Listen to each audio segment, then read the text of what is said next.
सुप्रभात बच्चों, आज हम लोग हिंदी कक्षा के अंतर्गत भाषा, लिपि और व्याकरण, जैसा कि आपके पाठ के नाम के अनुसार हमारे समक्ष प्रस्तुत हो रहा है, हम इसका अध्ययन करेंगे कि भाषा किसे कहते हैं, लिपि क्या होती है और व्याकरण के द्वारा हम क्या प्राप्त करते हैं। तो आइए पहले हम पाठ की ओर चलते हैं। भाषा, लिपि और व्याकरण।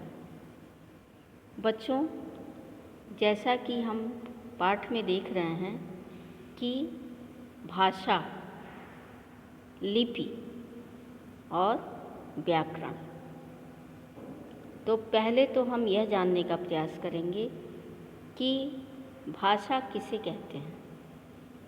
पहला प्रश्न हमारे समक्ष यह आएगा कि भाषा क्या होती है, भाषा किसे कहते हैं।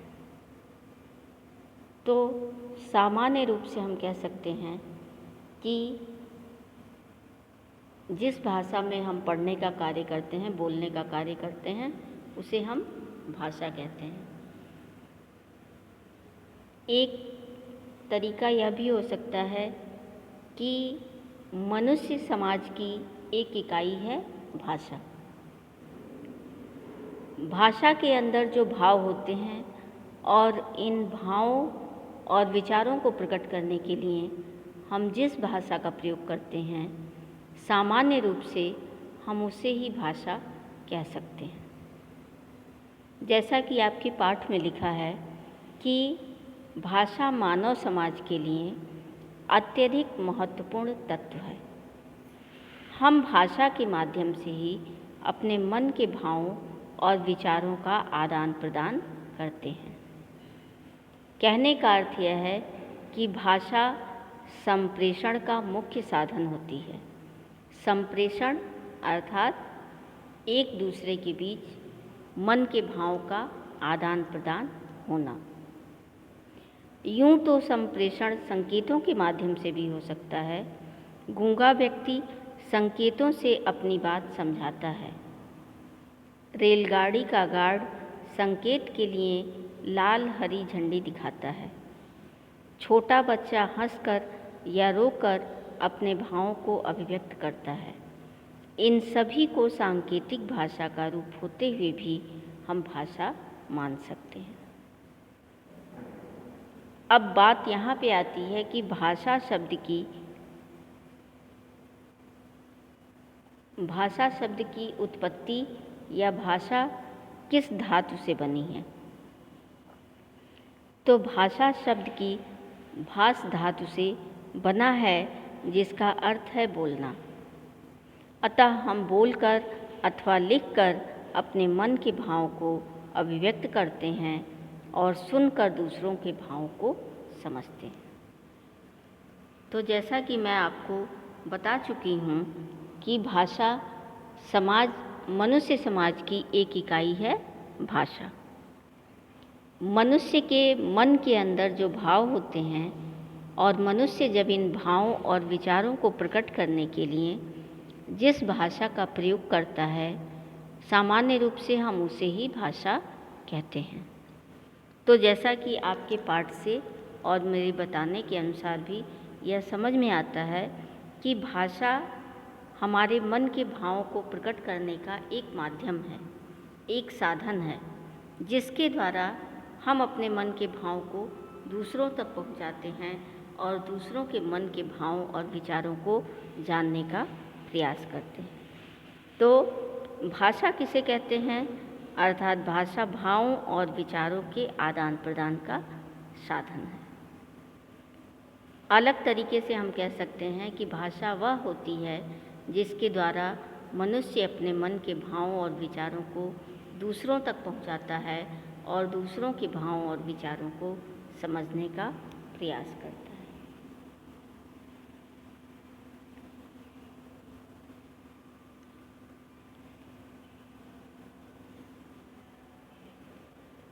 अब आता है कि विश्व में कितनी भाषाएं बोली व समझी जाती हैं? तो विश्व में अनेक भाषाएं बोली व समझी जाती हैं, जैसे हिंदी, अंग्रेजी, रोमन, फ्रेंच, जर्मन, संस्कृत आदि। और भारत में भी, हमारे भारतवर्ष में अनेक भाषाएं प्रचलित हैं। उनमें मुख्य रूप से कौन सी हैं? हिंदी, उर्दू, पंजाबी, मराठी, गुजराती, तमिल, बांग्ला इत्यादि। तो ये आपका हुआ कि भाषा किसे कहते हैं और जो भाषाएं हमारे भारत में प्रचलित हैं या विश्व में बोली जाती हैं वे कौन कौन सी हैं। अब बात आती है कि भाषा के कितने रूप होते हैं। तो भाषा के कितने रूप होते हैं? भाषा के दो रूप होते हैं, मौखिक भाषा और लिखित भाषा। मौखिक भाषा और लिखित भाषा के अतिरिक्त एक विस्तारित रूप होता है सांकेतिक भाषा। तो जब हम अपने मन के भावों और विचारों को बोलकर प्रकट करते हैं और दूसरों के भावों और विचारों को सुनते हैं, तो यह भाषा का कौन सा रूप होता है? मौखिक रूप होता है। मुख से उच्चरित भाषा मौखिक भाषा कहलाती है। लेकिन यह भाषा का स्थायी रूप नहीं होता है। क्यों? क्योंकि जब हम बोलते हैं तो क्षण भर में हमारे बोलने के भाव बदल सकते हैं, इसलिए यह भाषा का स्थायी रूप नहीं माना जाता है। दूसरा आपका है लिखित भाषा। भाषा का जो दूसरा रूप है वह है लिखित भाषा। तो लिखित भाषा कौन सी होती है? व्यक्ति के मन के भाव या विचारों को लिखकर व्यक्त करना लिखित भाषा कहलाती है। यह जो लिखित भाषा होती है यह भाषा का स्थायी रूप होती है, क्योंकि जो बातें, जैसे मान लीजिए कि हम तरह तरह की किताबें पढ़ते हैं, उन पुस्तकों में तरह तरह की बातें लिखी होती हैं जिनसे हम ज्ञान प्राप्त करते हैं। तो यदि वह लिखित रूप में नहीं होती तो आज वे हमारे समक्ष नहीं होती। और जिन मनुष्य अपने मन के जिन भावों और विचारों को लिखकर प्रकट करता है और उसे लिखित रूप प्रदान कर देता है, तो वह भाषा का स्थायी रूप हो जाता है।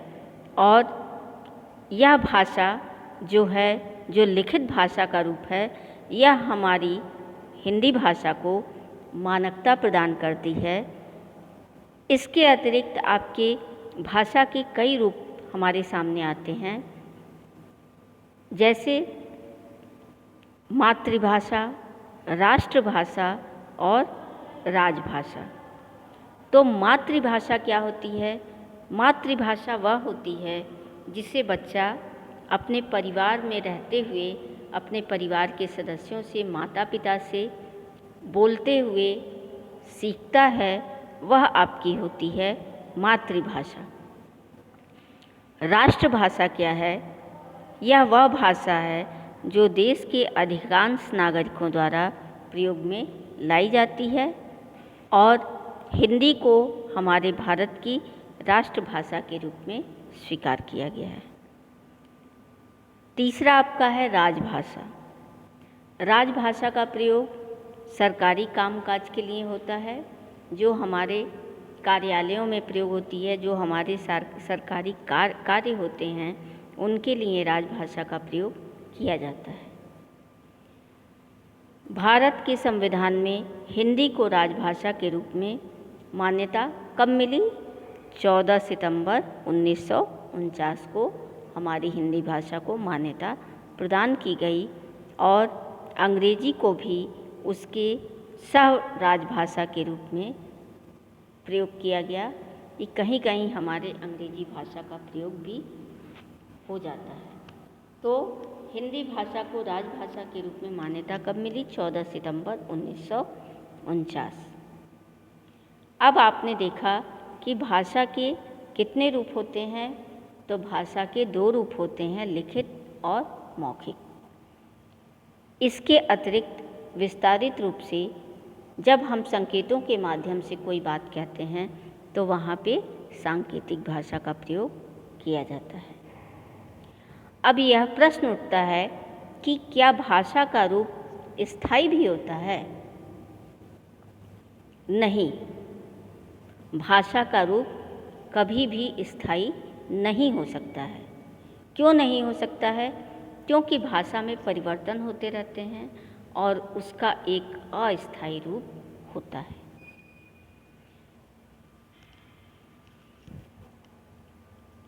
भारतीय भाषाएं और हिंदी। भारत के संविधान में 22 भाषाओं को मान्यता दी गई है। असमिया, गुजराती, बंगला, संस्कृत, उड़िया, डोगरी, बोडो, सिंधी, उर्दू, तमिल, मणिपुरी, मराठी, कन्नड़, तेलुगु, मलयालम, हिंदी, कश्मीरी, नेपाली, मैथिली, कोंकणी, पंजाबी और संथाली। आज हिंदी भाषा का क्षेत्र बहुत व्यापक हो गया है।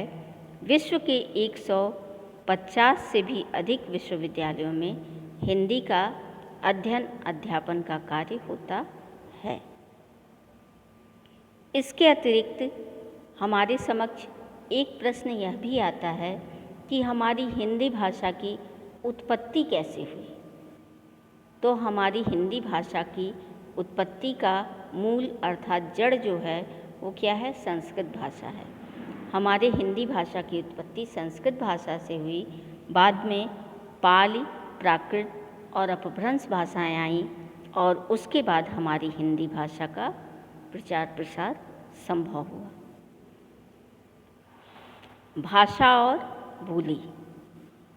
भाषा का अर्ध विकसित रूप बोली कहलाता है। एक बड़े भूभाग में प्रयुक्त होने वाली भाषा के कुछ क्षेत्रीय रूप विकसित हो जाते हैं जिन्हें बोली कहते हैं। भाषा की अपेक्षा बोली का क्षेत्र सीमित होता है।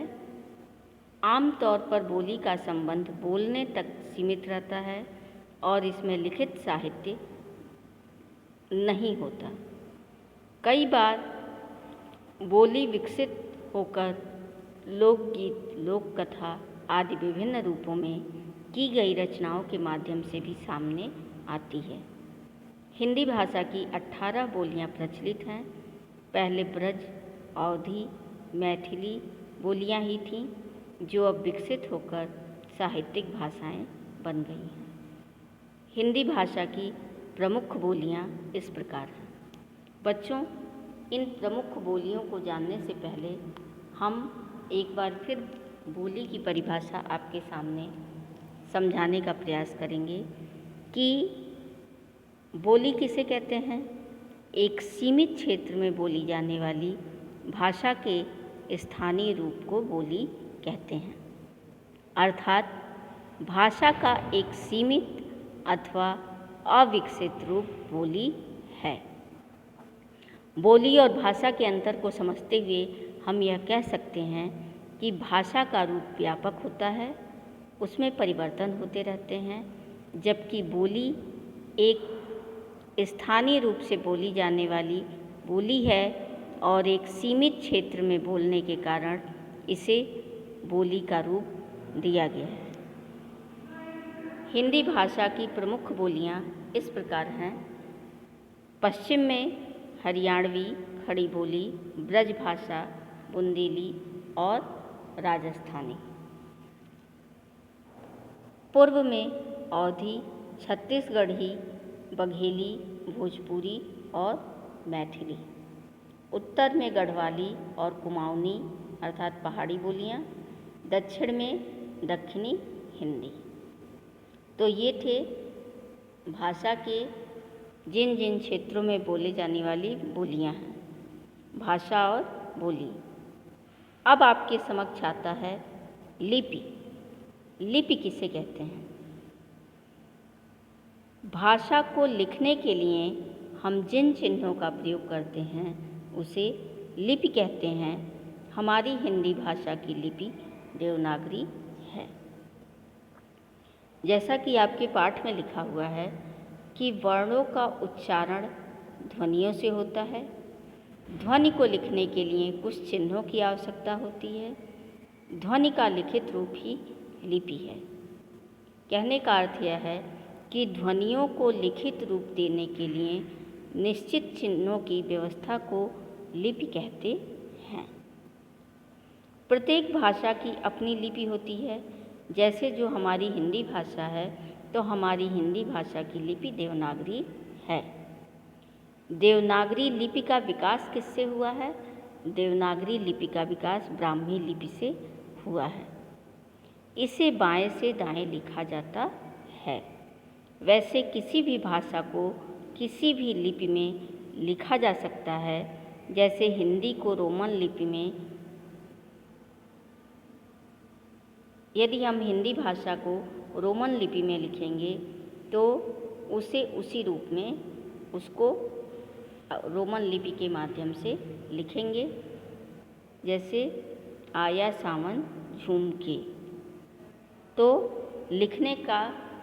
लिखने की जो लिपि है, जो चिन्ह हैं, वो रोमन लिपि के हैं और आप उसी रूप में उसे बोल सकते हैं। कुछ प्रमुख भाषाओं की लिपियां इस प्रकार हैं। जैसे हिंदी, संस्कृत और मराठी, इन तीनों भाषाओं की लिपि है देवनागरी। पंजाबी भाषा की लिपि है गुरमुखी, उर्दू भाषा की लिपि है फारसी और अंग्रेजी भाषा की लिपि है रोमन। प्रमुख रचनाओं की भाषा।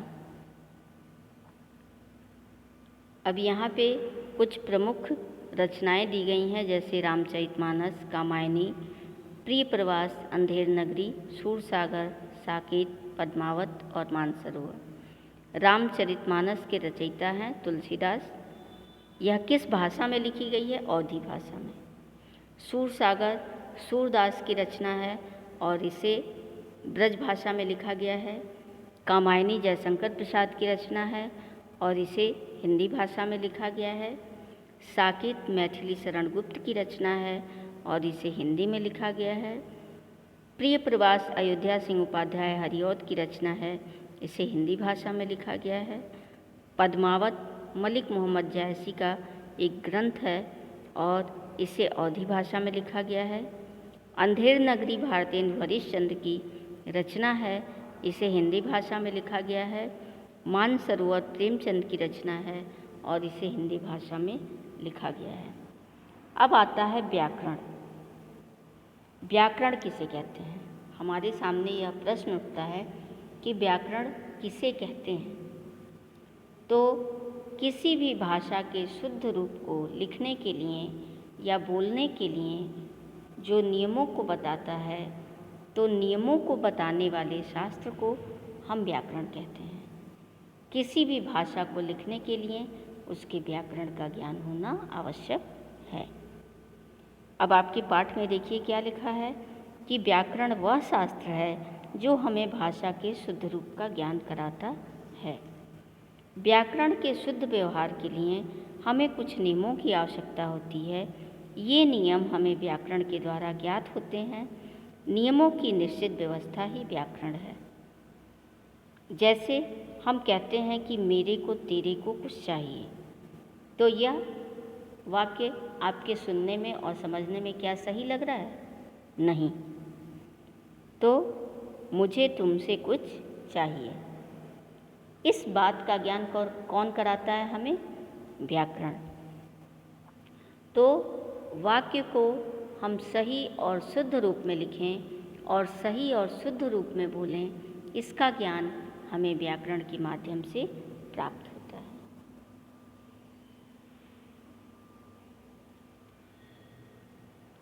वाक्य में कर्ता, कर्म, विशेषण आदि का अपना निश्चित क्रम होता है। इनका क्रम बदलते जाने से वाक्य अशुद्ध हो जाता है।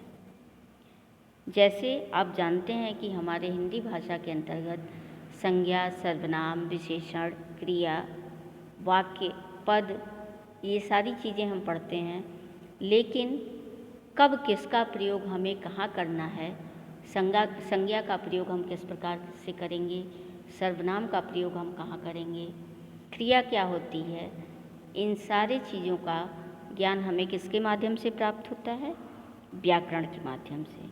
तो व्याकरण ही हमें भाषा के शुद्ध रूप का ज्ञान कराता है। व्याकरण के मुख्य रूप से 3 अंग हैं, वर्ण विन्यास, शब्द रचना और वाक्य रचना। वर्ण विन्यास के अंतर्गत वर्णों को किस प्रकार से लिखा जाता है, किस प्रकार से पढ़ा जाता है, इसका ज्ञान हमें व्याकरण के माध्यम से होता है। शब्द रचना के अंतर्गत हम वर्णों को जोड़कर शब्दों की रचना करना सीखते हैं और शब्दों की रचना सीखने के बाद हम शब्दों को जोड़कर वाक्यों को बनाना, वाक्यों की रचना करना सीखते हैं। तो आइए हम देखते हैं कि हमने इस पाठ में क्या क्या पढ़ा। भाषा विचारों के आदान प्रदान का साधन है। भाषा के 2 रूप हैं, मौखिक रूप और लिखित रूप। भाषा का मूल रूप मौखिक है। भारत में अनेक भाषाएं बोली व समझी जाती हैं। भारत के संविधान में 22 भाषाओं को मान्यता दी गई है। वर्णों को लिखने की विधि लिपि कहलाती है। हिंदी भाषा की लिपि देवनागरी है। देवनागरी लिपि की उत्पत्ति ब्राह्मी लिपि से हुई है। भाषा के क्षेत्रीय रूप को बोली कहा जाता है। हिंदी को भारत के संविधान में राष्ट्रभाषा और राजभाषा के रूप में स्वीकार किया गया है। व्याकरण हमें भाषा के शुद्ध रूप का ज्ञान कराता है। तो बच्चों, इस पाठ के अंतर्गत आपने पहले जाना कि भाषा किसे कहते हैं। मनुष्य समाज की एक इकाई के रूप में हम भाषा को जानते हैं और मनुष्य के अंदर जो भाव होते हैं, जो अभिव्यक्ति होती है, जब मनुष्य उन भावों और विचारों को दूसरों के सामने प्रकट करता है तो उसके लिए उसे किसी भाषा की आवश्यकता होती है और वही भाषा सामान्य रूप से हम उसे ही भाषा का रूप दे सकते हैं। फिर बात आती है कि भाषा के कितने रूप होते हैं। तो भाषा के 2 रूप होते हैं, मौखिक भाषा और लिखित भाषा। और विस्तारित रूप से एक और भाषा होती है सांकेतिक भाषा। जब हम अपने मन के भावों को बोलकर प्रकट करते हैं तो वह मौखिक भाषा होती है। जब उन्हें हम लिखित रूप दे देते हैं तो वह लिखित भाषा होती है। और जब हम उन्हें संकेतों के माध्यम से कहने का प्रयास करते हैं तो वह सांकेतिक भाषा होती है। फिर बात आती है कि हमारी हिंदी भाषा की उत्पत्ति कैसे हुई है। तो हमारे हिंदी भाषा की उत्पत्ति संस्कृत भाषा से हुई है। बाद में पाली, प्राकृत और अपभ्रंश भाषाओं के प्रचलन के साथ ही हमारी हिंदी भाषा हमारी समक्ष आई है। बोली किसे कहते हैं। एक सीमित क्षेत्र में बोली जाने वाली भाषा के स्थानीय रूप को बोली कहते हैं। हमारी हिंदी भाषा को राजभाषा के रूप में मान्यता कब मिली। 14 सितंबर 1949 को। व्याकरण किसे कहते हैं। किसी भी भाषा के शुद्ध रूप को लिखने के लिए या बोलने के लिए जो नियमों को बताता है, तो नियमों को बताने वाले शास्त्र को हम व्याकरण कहते हैं। किसी भी भाषा को लिखने के लिए उसके व्याकरण का ज्ञान होना आवश्यक है। लिपि किसे कहते हैं। भाषा को लिखने के लिए हम जिन चिन्हों का प्रयोग करते हैं उसे लिपि कहते हैं और हमारी हिंदी भाषा की लिपि देवनागरी है। तो बच्चों, मैं आशा करती हूँ कि आपको भाषा, लिपि और व्याकरण का ज्ञान हो चुका होगा। यदि आपको कोई दुविधा होगी तो आप फिर हमसे पूछ सकते हैं। इसी के साथ हम इस पाठ को समाप्त करते हैं। धन्यवाद।